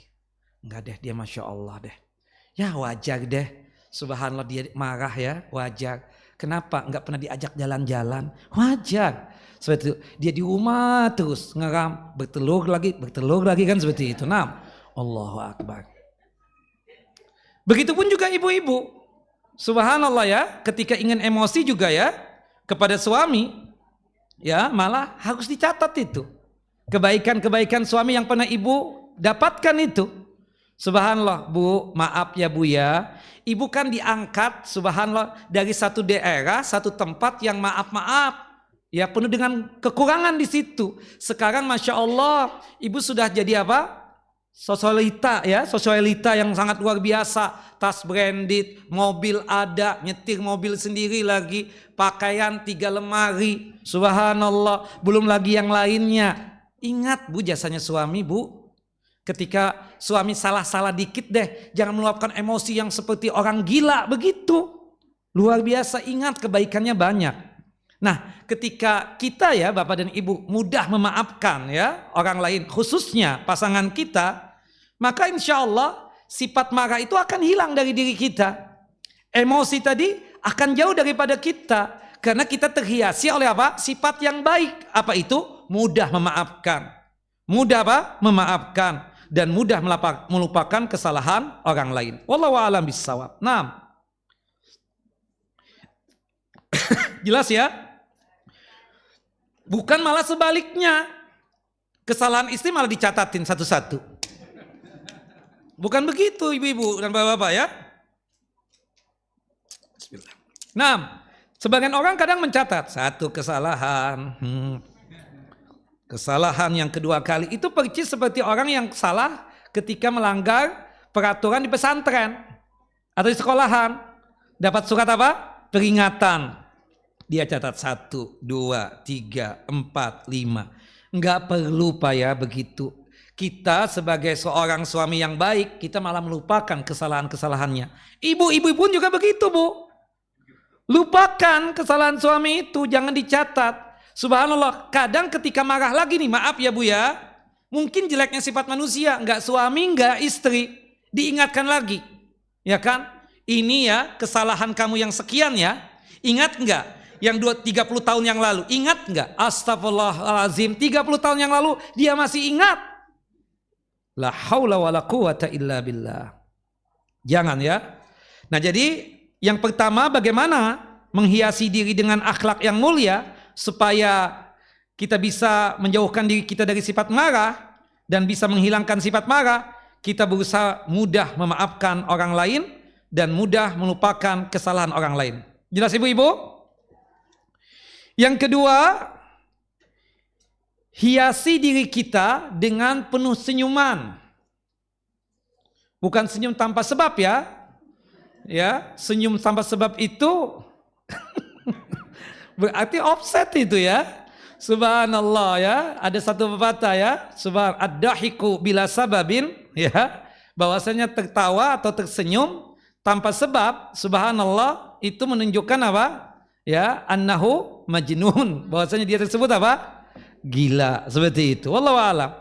Ini wajah yang selalu dipenuhi dengan senyuman, ceria, enak dilihat, adem. Subhanallah.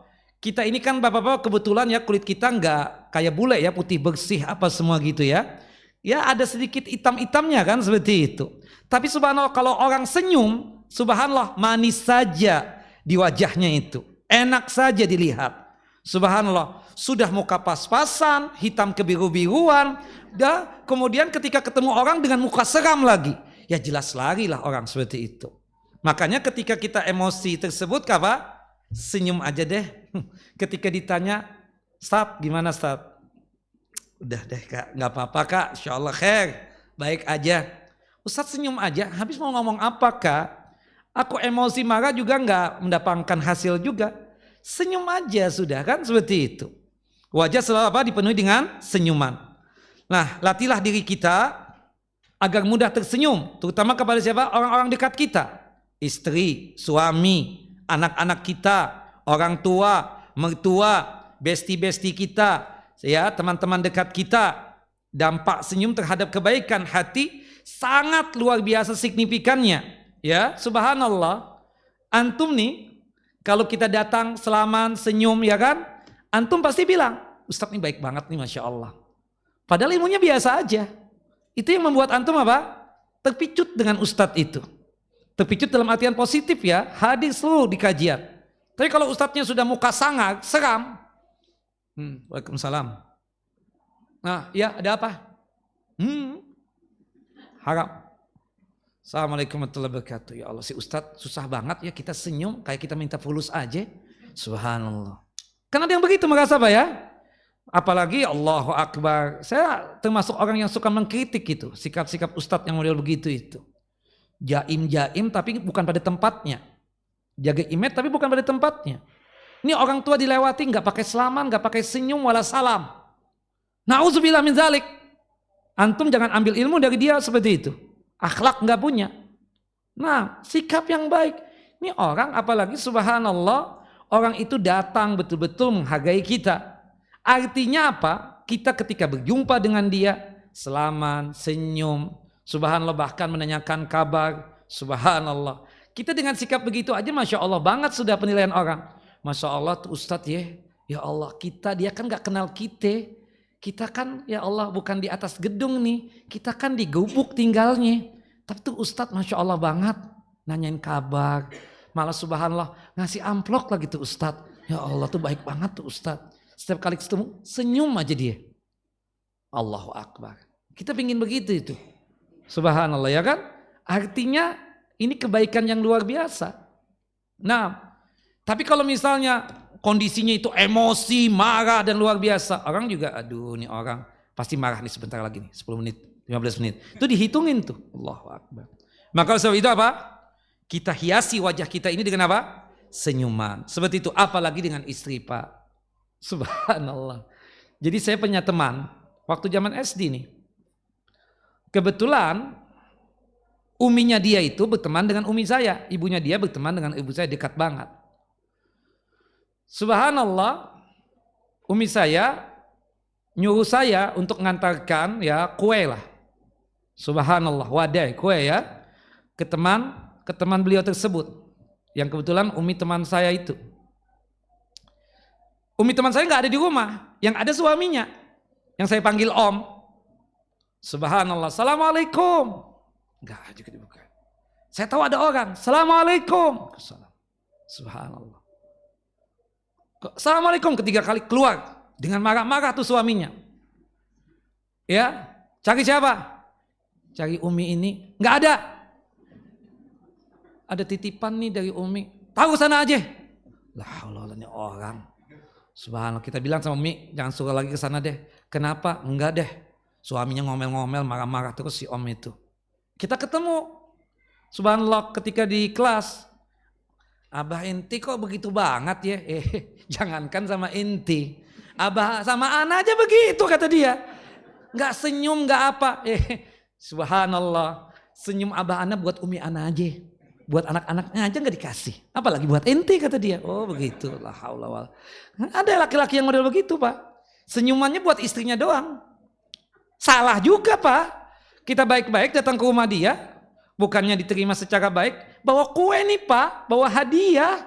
Ya Allah, kayak kita mau minta sedekah, kayak pengemis yang datang. Subhanallah, la haula wala quwata illa billah. Nah ada yang begitu nggak tepat ya kata teman itu ya Abah Ana sih memang jangankan ke ente ke Ana aja hari-hari begitu senyum Abah Ana itu buat Umi Ana doang kata dia la haula. Nah ada laki-laki yang begitu Pak, jangan Pak, sama anak juga tegur anak senyum. Nah subhanallah sama orang yang di sekitar apalagi orang tua kita Pak ya apalagi mertua kita datang Allahu Akbar langsung tuh muka seram keluar. Dalam hati apalagi nih, ujung-ujungnya pulus nih. Ya Allahu Akbar. Nah mulai buka kulkas nih lemari es ya. Subhanallah. Ngambil apa tuh? Dilihatin. Sampai di kulkasnya ada CCTV. La haula wala quwata illa billah. Naam. Jangan ya Pak ya. Sama mertua apalagi Pak. Antum jangan anaknya doang. Kita kan kawin itu.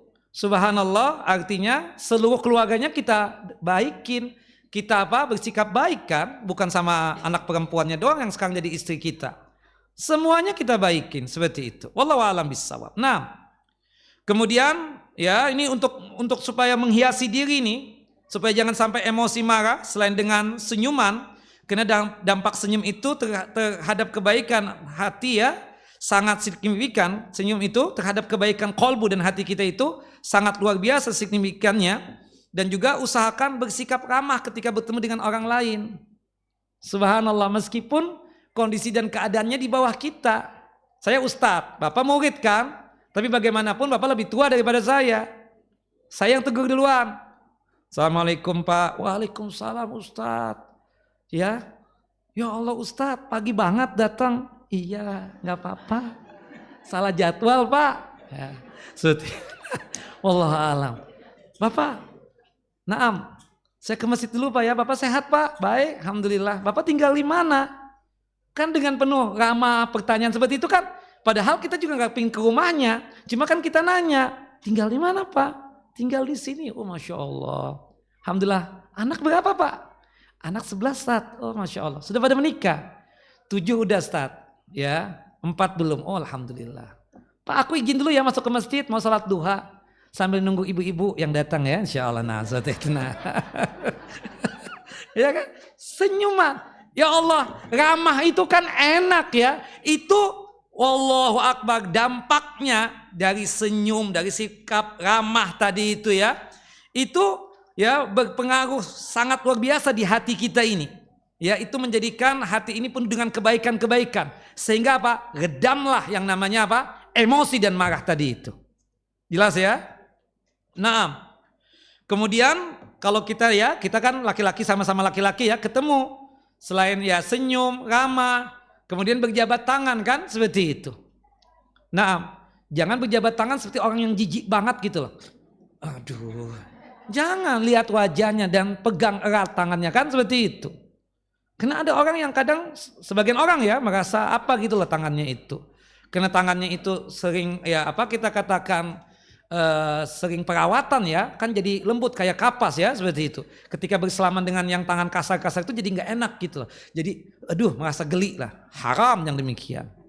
Itu tidak menunjukkan rasa ya empati, rasa sayang kepada ya orang yang dia selamani tadi. Kemudian dia berikan salam. Ini orang banyak kan? Saya nggak mungkin salam semuanya nih Pak.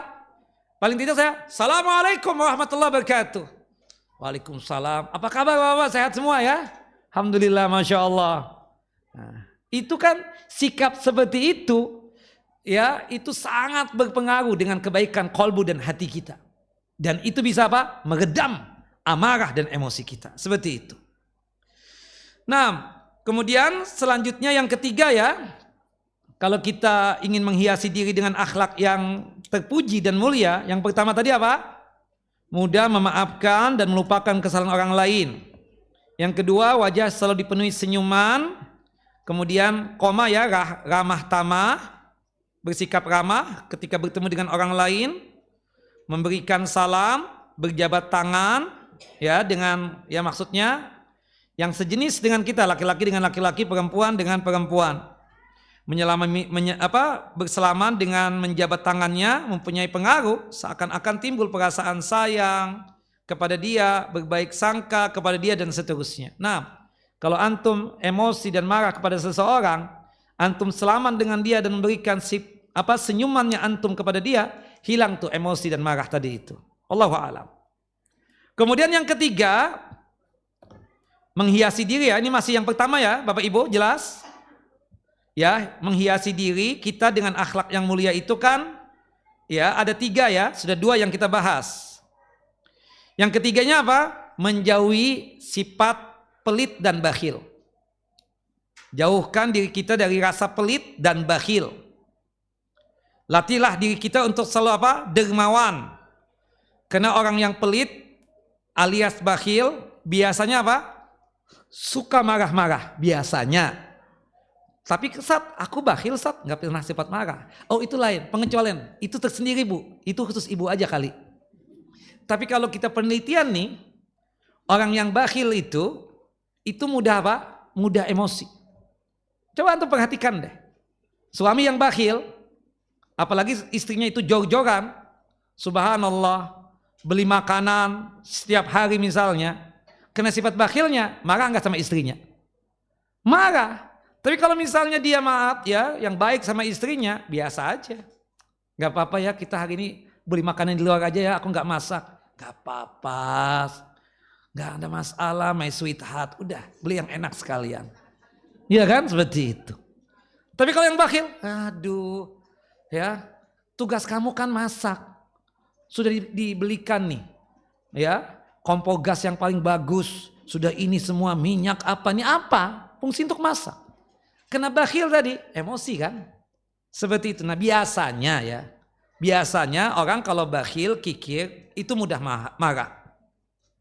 Sehingga salah satu usaha untuk menekankan kemarahan kita, ya untuk menekan atau menghilangkan ya marah kita dan emosi kita, maka jangan sampai kita memiliki sifat bakhil.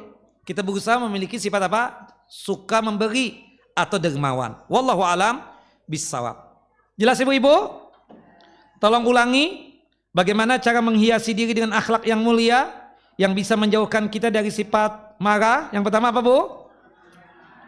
Mudah memaafkan dan mudah melupakan kesalahan orang lain.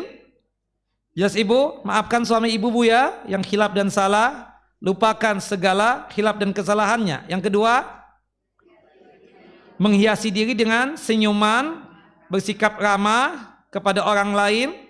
Kemudian kalau bertemu dengan, ya kita katakan sejenis dengan kita, perempuan dengan perempuan, bukan lawan jenis ya, sejenis.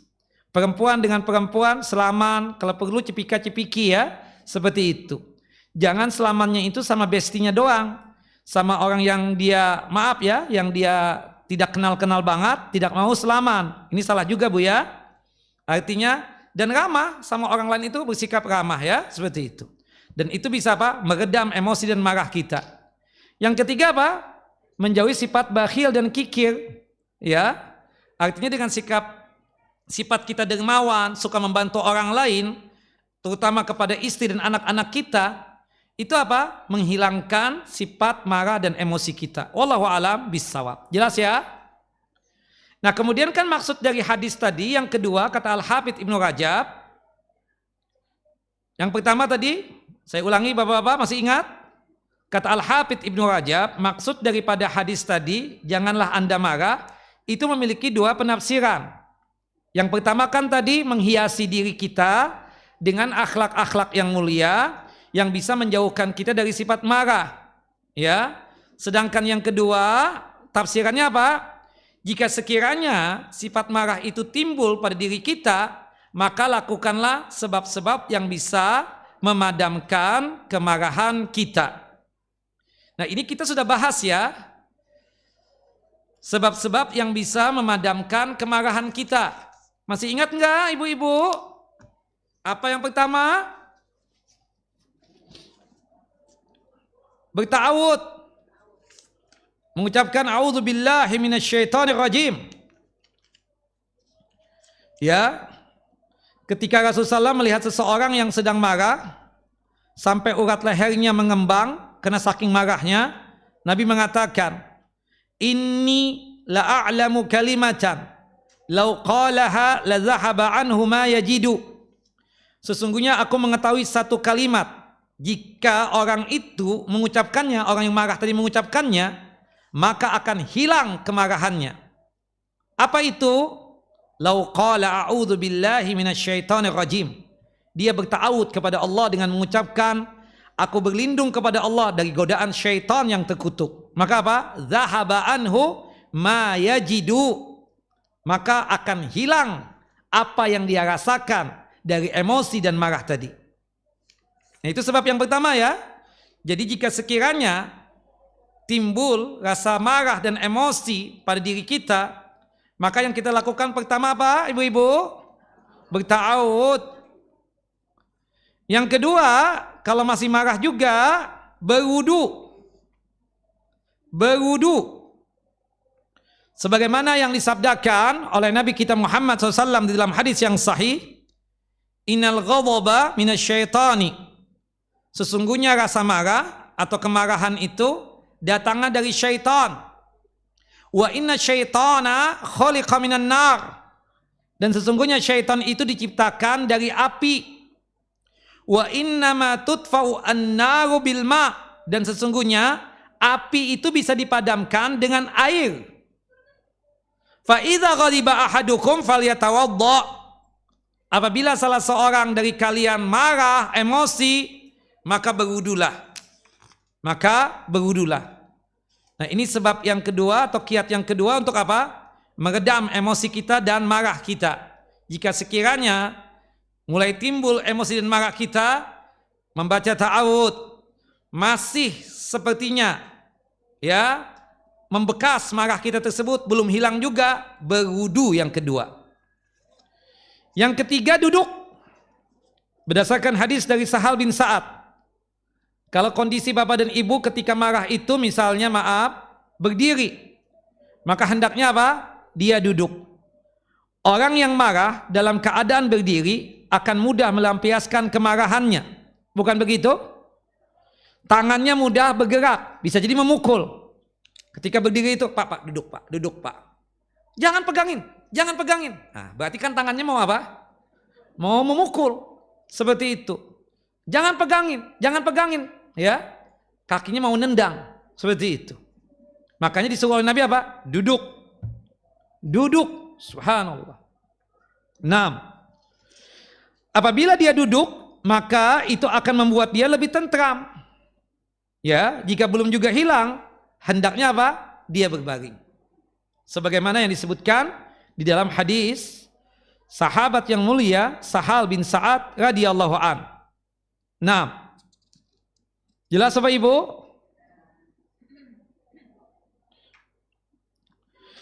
Kemudian yang ketiga, yang keempat, maaf, kalau kita terasa ada emosi dalam diri kita, ada marah mulai muncul, maka kita bersikap apa? Yang keempat, diam. Kenapa diam Ustaz? Rasulullah mengatakan begitu, disebutkan di dalam hadis yang sahih, hadis yang dikeluarkan oleh Imam Ahmad dalam kitab Musnadnya pada nomor hadis 2136. Qala Rasulullah sallallahu alaihi wasallam, Rasulullah SAW bersabda, idza ghadiba ahadukum falyaskut. Jika salah seorang dari kalian sedang marah, hendaknya dia diam. Kenapa? Karena pada saat seseorang marah, imannya akan melemah, sehingga syaitan hadir yang membuatnya tidak bisa mengendalikan diri. Subhanallah, kalau kita marah, emosi, berarti menunjukkan apa? Iman kita berkurang. Dan kalau iman kita berkurang, syaitan mudah datang kepada kita, kemudian menggoda kita dan seterusnya, sehingga membuat kita apa? Tidak bisa mengendalikan diri kita. Bahkan para ulama mengatakan, seorang hakim, seorang qadhi tidak boleh memberikan putusan hukum atau ketetapan hukum ketika dia sedang marah, lantaran apa? Berpotensi memberikan putusan hukuman yang salah atau tidak adil. Ketika dia marah, sang hakim tadi itu bisa jadi nanti akan memutuskan putusan yang salah, bahkan tidak adil. Nah, kemudian seorang hakim, seorang qadhi baru diizinkan lagi untuk memberikan putusan hukuman jika kondisinya tenang, tidak emosi lagi, tidak marah lagi. Sehingga ketika dia memutuskan hukum berdasarkan ilmu yang dia miliki, bukan karena sedang emosi dan marah. Nah, betapa banyaknya ya yang saya sebutkan tadi, perceraian yang timbul gara-gara apa? Marah, emosi. Makanya bapak-bapak kalau marah, antum diam aja deh. Ibu-ibu juga apa? Diam. Ketika seorang suami sedang dikuasai marah, otak tidak bekerja dengan normal, sehingga dia tidak bisa berpikir jernih. Kemudian besar kemungkinan si suami tadi akan menjatuhkan talak untuk istrinya. Dan ujung-ujungnya apa? Penyesalan. Ujung-ujungnya apa? Penyesalan. Hendaknya bagi kita semua yang sudah menikah, bagi pasangan suami istri, ketika suami sedang marah, ibu-ibu ya, ketika suami sedang marah, tolong ya ibu sebagai istri mengalah. Ya udah, naam, ya aku salah, aku minta maaf ya, abang maunya apa? Ya, pokoknya aku nggak mau makan nasi ini. Ya udah, abang mau apa? Ceplokkan telur aja. Oke. Misalnya, begitupun juga bapak, ketika istri antum marah, maka antum sebagai suami apa? Mengalah. Jangan sahut menyahut, jangan seperti gayung bersambut, jangan. Ya. Siap. Pokoknya ya, hotel bintang 5 ya, siap, duitnya sudah ada. Pokoknya ini ya, iya, sudah. Nanti kalau tenang, kita ngomong, ya, kita jadi liburan, tapi aku sudah googling nih, ternyata dapatnya di daerah sini, bukan yang di daerah yang anti inginkan nih. Tetap bagus, tetap Masya Allah. Coba lihat deh. Ya, iya ya. Nah, makanannya yang lebih enak daripada yang di situ. Mau nggak? Ya deh, nggak apa-apa. Ketika tenang dia, ketika ngomel marah-marah, nggak bakalan bisa masuk. Seperti itu. Itu bahasa saya nggak masuk banyu, nggak masuk air maksudnya. Subhanallah, nggak masuk sama sekali seperti itu. Jelas ya? Kalau lagi. tenang kalau orang lagi marah. Pak, tenang Pak. Ada orang lain juga ya, ada seseorang marah. Udah, nanti bagian saya ngomong. Bapak diam aja, Bapak pulang deh, Bapak pulang. Sudah tenang dia. Kenapa sih? Antum kok begitu? Habis anak gini. Gini deh, dia itu kesian. Ini dia maaf sudah tua. Duda lagi. Istrinya 3 bulan yang lalu meninggal. Dia itu minta ini Ustaz. Ini. Kasihlah antum. Kesian dia bantuan. Oh begitu ceritanya. Oh ya, nah, tenang udah. Nah begitu pun ya tadi kan. Sekali lagi ya saya mengingatkan. Suami kalau istri lagi ngomel-ngomel, marah-marah. Kita ngalah ya. Ngalah. Bukanlah ngalahnya kita bukan berarti meruntuhkan harga diri kita. Bukan begitu Pak? Subhanallah kita marah. Iya. Sama'an wa ta'atan. My sweetheart, siap aku dengar dan siap melaksanakan perintah. Mau apa? Iya kan? Ibu-ibu juga begitu dong kalau suaminya lagi ngomel-ngomel. Iya. Ini enggak. Oh begitu ya. Lu jual gue beli nih. Jadi deh. Subhanallah. Ujung-ujungnya penyesalan nanti. Yuk kan begitu? Jangan begitu ya. Ibu-ibu terutama ya. Seperti itu. Nah. Allahu Akbar. Maka oleh sebab itu ya. Bagi suami yang marah, tolonglah istrinya mengalah untuk sementara waktu. Istri yang marah, suaminya lah mengalah ya. Istrinya marah, maka suami mengalah untuk sementara waktu. Kalau istri marah kemudian suami pun ikut marah, maka suasana akan semakin ya tidak karuan. Hendaknya ada yang berusaha berpikir jernih ketika itu. Makanya para ulama mengatakan al-ghadabu awaluhu jununun wa akhiruhu nadamun. Rasa marah, emosian awalnya kegilaan, akhirnya kesudahannya penyesalan. Wallahu a'lam bissawab. Jelas ya Bapak Ibu yang dimuliakan oleh Allahu Jalla wa Ala. Naam. Tinggal 10 menit lagi. Ada pertanyaan? Ada sepertinya.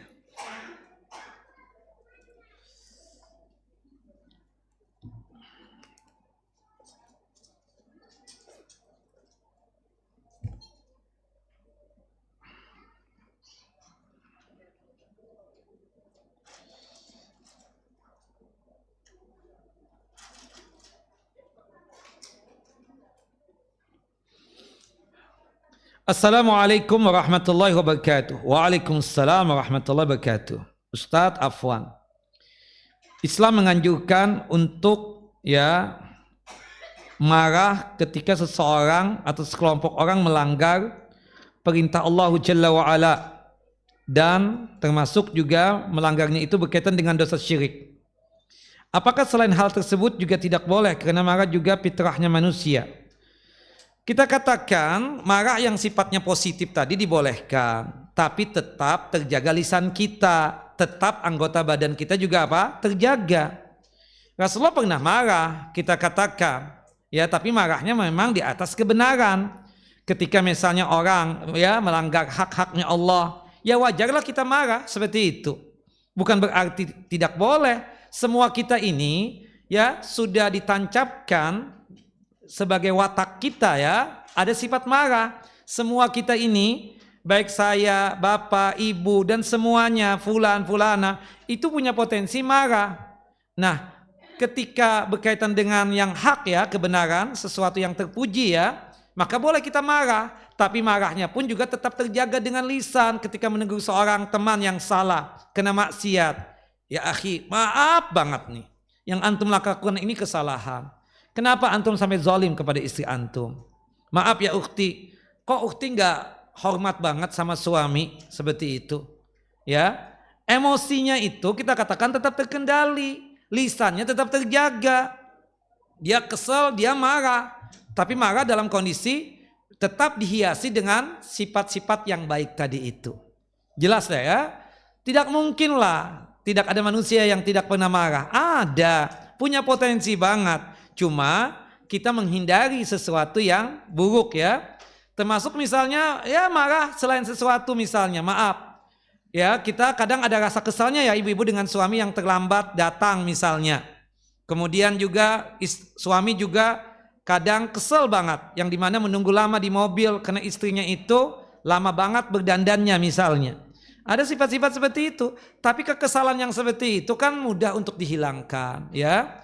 Ya, marah juga tapi marah yang sifatnya wajar. Itu tidak mengapa yang demikian. Yang tidak wajar itu marah-marah yang ujung-ujungnya ya ada sifat yang tidak baik. Apalagi kosakata yang keluar kosakata yang tidak bagus. Itu yang terlarang, tidak dibolehkan. Karena subhanallah, kalau orang emosi itu, apalagi dia tidak bisa mengontrol dirinya, akan mengakibatkan maksiat-maksiat yang lainnya akan bermunculan. Makanya kata Al-Hafidh Ibnu Rajab tadi, bahwasanya kemarahan itu mengumpulkan segala bentuk keburukan dan kejelekan. Seperti itu. Wallahu a'lam bissawab.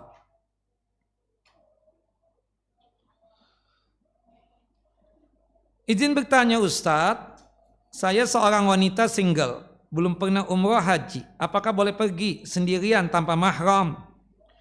Sebenarnya saya ada anak yang sudah balik, namun untuk pergi dengan anak dananya kurang. Karena dananya hanya bisa untuk sendiri. Dan boleh pergi umroh bersama ibu. Mohon pencerahannya. Begini ya, asal mula hukumnya wanita safar ya, keluar kota atau keluar negeri atau keluar pulau, itu harus ada mahramnya. Berdasarkan hadis dari sahabat yang mulia Abdullah ibnu Abbas radhiyallahu anhuma, semoga Allah Jalla wa Ala meridhai beliau. La tusafirul mar'ah illa wa ma'aha dzu mahramin. Tidak boleh seorang wanita melakukan safar keluar kota, keluar negeri kecuali ada mahramnya. Ada mahramnya, seperti itu. Nah, kemudian berkembang sebagaimana pertanyaan ibu-ibu ini, kecuali darurat. Kecuali ada hajat yang sangat luar biasa kita katakan, dibolehkan dia tersebut melakukan safar seperti safar ibadah yaitu ibadah haji atau ibadah umrah tanpa mahram, tapi dengan 3 catatan, dengan 3 syarat. Syarat yang pertama adanya jamaah perempuan di travel tersebut. Adanya apa? Jamaah perempuan di travel tersebut. Yang kedua, syaratnya perjalanannya aman. Yang ketiga, pemimpinnya juga amanah. Seperti itu. Dan itu yang dikatakan oleh Imam Asy-Syafi'i.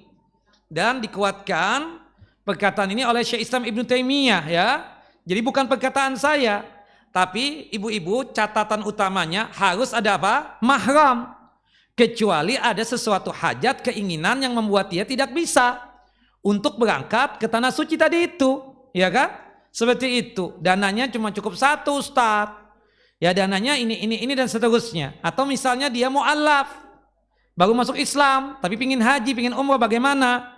Nah, kata Imam Asy-Syafi'i rahimahullah, dan beliau berdasarkan hujah dan dalil juga, termasuk dikuatkan oleh Syekh Islam Taimiyah boleh dengan 3 catatan, 3 syarat Yang pertama harus ada apa? Jamaah wanita enggak di situ.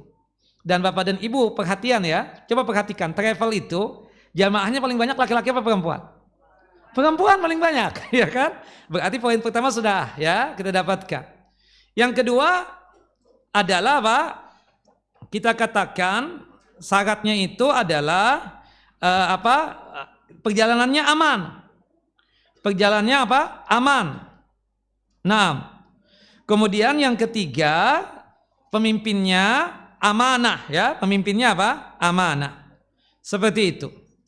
Nah, itu ada hujahnya, ada dalilnya dari Adi bin Hatim radhiyallahu an, dan juga perbuatan ijtihadnya dari Umar bin Khattab radhiyallahu an ketika para istri Nabi sepeninggalnya siapa? Sepeninggalnya Rasulullah SAW ingin berangkat haji pada zaman Umar bin Khattab radhiyallahu an, ketika Umar bin Khattab menjadi khalifah ketika Umar bin Khattab menjadi khalifah. Nah, kemudian diizinkan oleh Umar bin Khattab radhiyallahu an. Dan pada saat itu yang menjadi pemimpin kita katakan adalah Utsman bin Affan dan Abdurrahman bin Auf pada saat itu, dan perjalanannya aman. Jadi dengan 3 syarat ini artinya jika kita memang ada alasan yang syar'i membuat kita tersebut tidak bisa safar dengan mahram kita, termasuk tadi safar yang syar'i yang disebutkan dalam pertanyaan tadi, fulusnya cuma cukup 1, Fulusnya nggak cukup buat untuk mengongkosi anak tadi itu ya, seperti itu. Maka bolehlah perempuan tadi untuk melakukan ya umrahnya atau hajinya tanpa mahram dengan catatan 3 tadi. Yang pertama apa? Ya, perjalanannya aman. Yang kedua, yang pertama ada jamaah wanita di travel tersebut, di perjalanan tersebut. Yang kedua, perjalanan aman. Yang ketiga, pemimpin rombongan travel tersebut ya amanah dan ada tanggung jawab. Naam. Dan berkaitan tentang masalah ini ya disebutkan ya di dalam hadis yang sahih dari hadis Adi bin Abi Hatim, hadis yang dikeluarkan oleh Al-Imam Al-Bukhari ya, subhanallah. Kemudian ada pertanyaan dari ibu-ibu, Ustadz Utsman bin Affan bukannya mahram dari ibunda-ibunda kita itu? Kita katakan Utsman mahram buat ibunda Khadijah. Karena Utsman bin Affan itu kawinnya dengan siapa? Ya, dengan Ruqayyah dan Ummu Kulsum kan? Sedangkan istri-istri Nabi SAW yang lain itu bukan mahram dengan Utsman bin Affan. Contoh. Antum punya mertua, Bapak punya mertua yang laki ya, mertua laki-laki ini ternyata istrinya 4. Nah, antum kawin Pak dari anak perempuan dari istri yang mana? Oh, dari istri yang kedua Ustadz. Oh, dari istri yang kedua. Nah, jadi istri yang keduanya dia saja yang mahramnya antum. Sedangkan istri yang pertama, ketiga dan keempatnya bukan mahram antum. Jelas ya? Seperti itu. Jelas ibu-ibu? Nah ini ya, tapi jangan sampai salah paham nih. Ini si Azhar nih yang berfatwa. Enggak. Imam Syafi'i. Dan juga siapa? Ibnu Taimiyah. Ya, bayangkan. Dan banyak lagi ulama-ulama yang lain ya. Seperti itu kita katakan. Nah, artinya apa? Kita katakan bahwasannya asal mula hukumnya ibu-ibu ya, pastikan ada mahram dulu. Jelas Bu? Bu, jelas gak nih? Jangan sampai gak jelas nih. Jangan sampai saya diadu-adukan lagi dengan ustadz yang lain. Ya, subhanallah. Subhanallah. Dalam artian kita katakan nih kita akan jujur dalam masalah ilmu. Artinya asal mula hukumnya ibu-ibu harus ada mahram ketika keluar kota, keluar negeri dan seterusnya, termasuk ke Mekah dan ke Madinah. Kecuali ada alasan yang syar'i. Kenapa sampai tidak ada mahram tadi? Itu pun dibolehkan dengan 3 syarat Bu. Syarat yang pertama apa Bu? Ada jamaah wanita ya di travel tersebut. Yang kedua, perjalanannya aman. Yang ketiga, pemimpinnya amanah ya dan bertanggung jawab. Wallahu alam bissawab. Jelas ibu-ibu? Tapi ingat ya, asal mulanya harus ada mahram ya, Ibu. Jangan sampai salah paham. Wallahu alam bissawab.